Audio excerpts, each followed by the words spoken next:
ഈശോ മിശിഹായ്ക്ക് സ്തുതിയായിരിക്കട്ടെ. തെനാക് തപസ്സുകാലത്തിലെ 4-ാമത്തെ ആഴ്ചയിലെ ബുധനാഴ്ച. യോഹന്നാന്റെ സുവിശേഷം 5-ാം അധ്യായം 17 മുതൽ 30 വരെയുള്ള വാക്യങ്ങൾ. തളർവാത രോഗി ഈശോ സുഖപ്പെടുത്തുന്ന സംഭവം നമ്മൾ ഇന്നലെ വായിച്ചു. ബെത്സദ കുളക്കരയില് ആ തളർവാത രോഗി കിടക്കയും എടുത്തൊക്കെ നടന്നു പോയി കഴിയുമ്പോൾ അതിനെ ചുറ്റിപ്പറ്റി സാബത്ത് ദിവസം രോഗശാന്തി നൽകിയതിനെയും അവൻ കിടക്കുകയെന്നതിനെയൊക്കെ പറ്റിയുള്ള തർക്കമാണ് പിന്നെ കാണുന്നത്. ഈശോ ആ തർക്കത്തിന് മറുപടി കൊടുത്തു തുടങ്ങുമ്പോൾ വ്യക്തമാക്കുന്നൊരു വസ്തുതയുണ്ട്. പിതാവും ഞാനും ഒന്നാണെങ്കിൽ ഈ പിതാവ് എന്തൊക്കെയാണോ ചെയ്യാൻ എന്നോട് ആവശ്യപ്പെട്ടത് അതാണ് ഞാൻ ചെയ്തുകൊണ്ടിരിക്കുന്നത്. വിധി മുഴുവനും പിതാവ് എന്നെ ഏൽപ്പിച്ചിരിക്കുകയാണ്.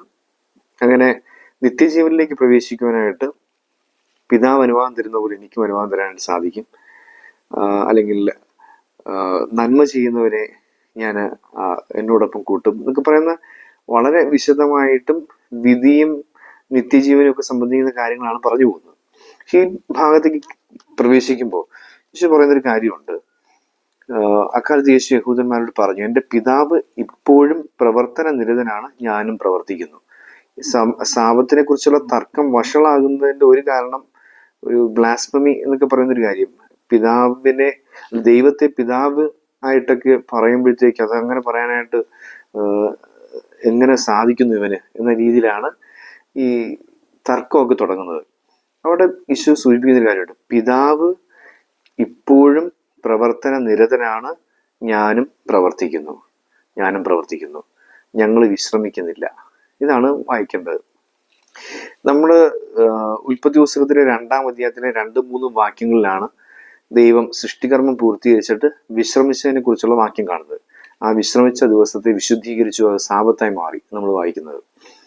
പക്ഷെ നമ്മൾ ഓർക്കേണ്ട ഒരു കാര്യം, 7-ാം ദിവസം വിശ്രമിച്ചു എന്ന് പറഞ്ഞാൽ അതിന് കഴിഞ്ഞ് പിന്നീട് അങ്ങോട്ട് മൊത്തം ദൈവം വിശ്രമിച്ചുകൊണ്ടിരിക്കുകയാണ് എന്നർത്ഥമില്ല.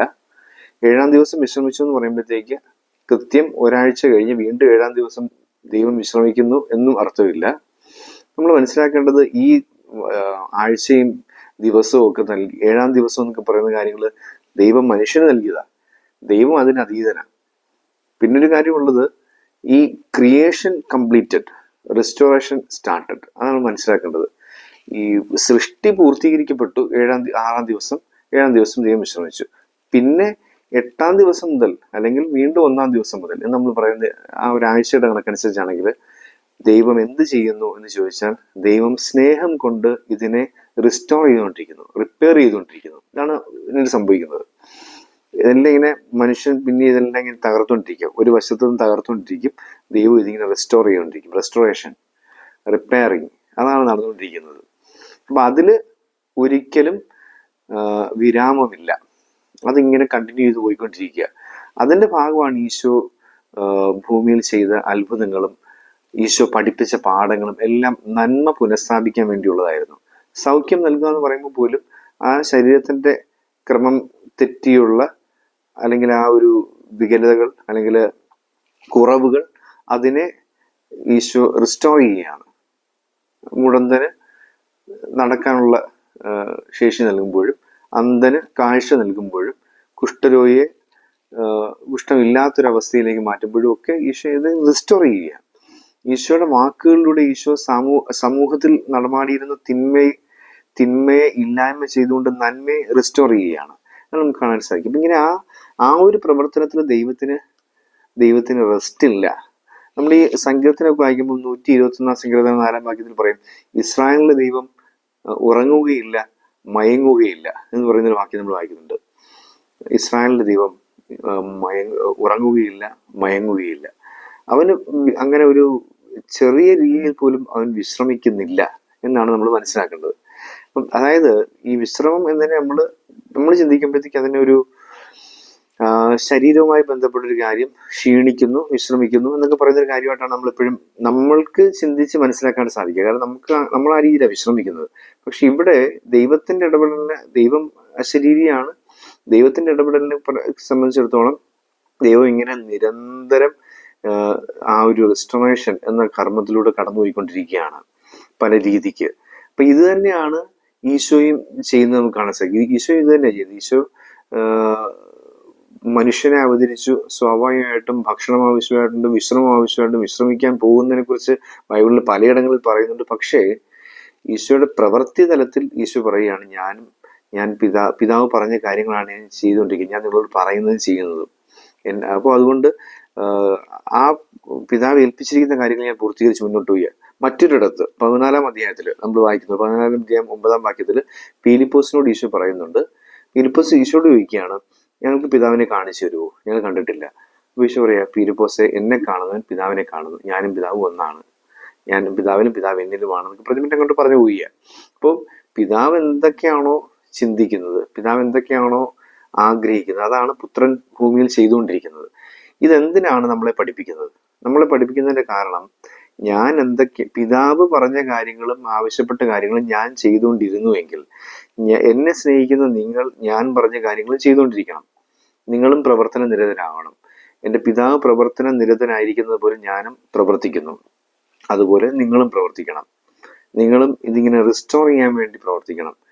ഈ കുറേയധികം ഇങ്ങനെ മനുഷ്യന് മേലുള്ള കടന്നുകയറ്റം, അല്ലെങ്കിൽ മനുഷ്യനെ പീഡിപ്പിക്കുന്നു, അല്ലെങ്കിൽ അവന്റെ അമിതമായി ജോലി ചെയ്യിപ്പിക്കുന്നു എന്നൊക്കെ പറയുന്നത് സാമൂഹ്യ വിഷയം കൂടി സാപത്താചരണത്തിന്റെ ഭാഗമായിട്ടുണ്ട് നമുക്ക് മനസ്സിലാക്കാൻ സാധിക്കും. നമ്മൾ ഈ 10 കൽപ്പനയിലും ഒരു സാമൂഹ്യ വശം കൂടിയുണ്ട് ഓരോ കൽപ്പന എടുക്കുമ്പോൾ.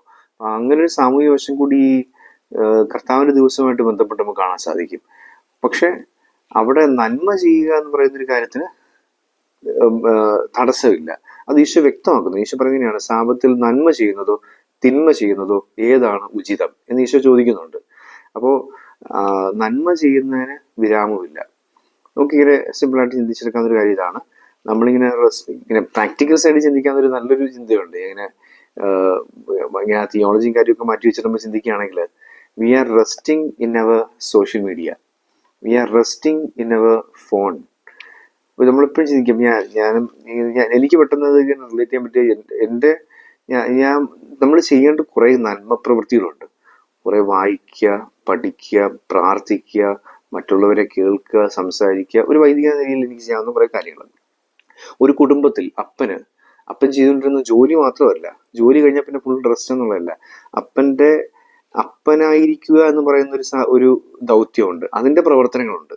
മക്കളെ കേൾക്കുക, മക്കളോട് സംസാരിക്കുക, മക്കൾക്ക് ഉപദേശങ്ങൾ നൽകുക. അപ്പൊ അതിൽ നിന്നും നമ്മളെ റെസ്റ്റിലേക്ക് നയിക്കുന്ന സംഭവമാണ് ഈ ഫോൺ എന്ന് പറയുന്ന സംഭവം, സോഷ്യൽ മീഡിയ എന്ന് പറയുന്നൊരു കാര്യം.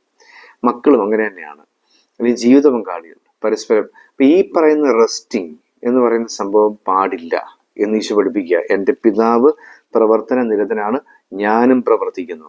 നന്മ റിസ്റ്റോർ ചെയ്യാൻ വേണ്ടി എൻ്റെ പിതാവ് എന്നെ ഏൽപ്പിച്ചിരിക്കുന്ന കാര്യങ്ങൾ ഞാൻ ചെയ്യുന്നു എന്ന് പുത്രനായ ഈശോ പറയുമ്പോൾ ഈശോ നമ്മളോട് ആവശ്യപ്പെടുകയാണ്, നീയും ഈ നന്മ റിസ്റ്റോർ ചെയ്യാൻ വേണ്ടി നീ ആയിരിക്കുന്ന ജീവിത സാഹചര്യത്തിൽ, നിന്നെ ഏൽപ്പിച്ചിരിക്കുന്ന ഉത്തരവാദിത്തങ്ങളിൽ, നീ ഇടപെടുന്ന കാര്യങ്ങളിൽ, നീയുമായി ബന്ധപ്പെട്ട് നിൽക്കുന്ന വ്യക്തികളിൽ നന്മ റിസ്റ്റോർ ചെയ്യാൻ വേണ്ടി നീയും പ്രവർത്തിക്കേണ്ടിയിരിക്കുന്നു. കാര്യം എൻ്റെ പിതാവ് പ്രവർത്തന നിരതനാണ്, ഞാനും പ്രവർത്തിക്കുന്നു, നീയും പ്രവർത്തിക്കുക. ഇതാണ് ഈശോ നമ്മളെ ഓർപ്പിക്കുന്ന വാക്യം. നമ്മളിങ്ങനെ കുറേ നമ്മുടെ ഉത്തരവാദിത്തത്തിൽ നിന്ന് നമ്മൾ പിന്മാറി മറ്റെന്തെങ്കിലുമൊക്കെ എൻഗേജ്ഡ് ആവുന്ന, അല്ലെങ്കിൽ മറ്റെന്തെങ്കിലുമൊക്കെ ഇങ്ങനെ മുഴുകിയിരിക്കുന്നു അല്ലെങ്കിൽ മുങ്ങിയിരിക്കുന്നു എന്ന് പറയുന്നൊരു കാര്യത്തിനകത്ത് നിന്നും പുറത്ത് കിടക്കാനുള്ള ഒരു ഓർമ്മപ്പെടുത്തൽ കൂടിയാണ് ഈ സുവിശേഷ ഭാഗം. നമുക്കിങ്ങനെ ഇത് വളരെ സീരിയസ് ആയിട്ട് എടുക്കാം. എൻ്റെ പിതാവ് പ്രവർത്തന നിരതനാണ്, ഞാനും പ്രവർത്തിക്കുന്നു, നീയും പ്രവർത്തിക്കുക. വെറുതെ ഇങ്ങനെ സമയം വേസ്റ്റ് ചെയ്യാൻ പോകരുത്.